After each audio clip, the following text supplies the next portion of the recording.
তৃণমূলের নেতা কর্মী আমাকে হেকেল করেছিল, আমাকে অপমান করা হয়েছিল। আপনি কি কাজ করেছেন এখানে?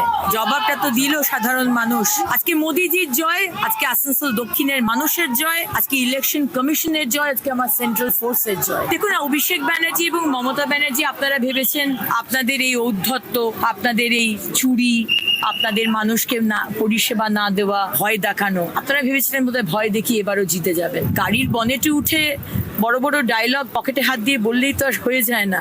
আজকে নতুন সূর্যোদয় হলো। মোদিজির নেতৃত্বে ডাবল ইঞ্জিনের সরকার কিভাবে চলে আর কিভাবে মানুষের পাশে দাঁড়িয়ে irrespective of your religion, irrespective of your caste, creed, কিভাবে কাজ করতে হয় আমরা দেখিয়ে দেবো।